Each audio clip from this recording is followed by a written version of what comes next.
హైదరాబాద్ నగరం శరవేగంగా విస్తరిస్తున్న తరుణంలో కోర్ సిటీ నుండి ఔటర్ రింగ్ రోడ్డుకు చేరుకోవడం వాహనదారులకు పెద్ద సవాల్గా మారింది. ప్రస్తుతం ఉన్న రహదారులు పెరుగుతున్న వాహనాల రద్దీని తట్టుకోలేకపోతున్నాయి.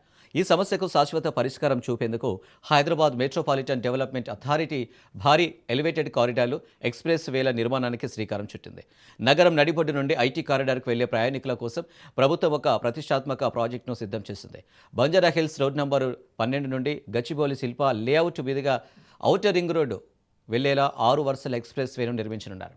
ఈ రహదారి ఫిలింనగర్, జడ్జెస్ కాలనీ, దుర్గం చెరువు పక్క నుండి టీ హబ్బుగా మీదుగా సాగుతుంది. సుమారు 10 కిలోమీటర్ల పొడవుండే ఈ మార్గంలో 7 కిలోమీటర్ల మేర అత్యాధునిక స్టీల్ బ్రిడ్జ్ నిర్మిస్తారు.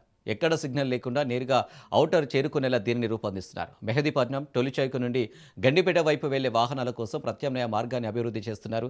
షేక్పేట నాలా నుండి మణికొండ పైప్లైన్ రోడ్డు మీదుగా గండిపేటలోని సిబిఐటి కాలేజ్ వరకు ప్రస్తుతం ఉన్న రోడ్డును 200 అడుగులకు విస్తరించనున్నారు. ఈ వెడల్పైన రహదారిపై భవిష్యత్తులో 7 కిలోమీటర్ల పొడవైన ఎలివేటెడ్ కారిడార్ నిర్మించేలా డిజైన్ చేస్తున్నారు. ఇది పూర్తయితే పాత ముంబై హైవేపై ఒత్తిడి గణనీయంగా తగ్గుతుంది.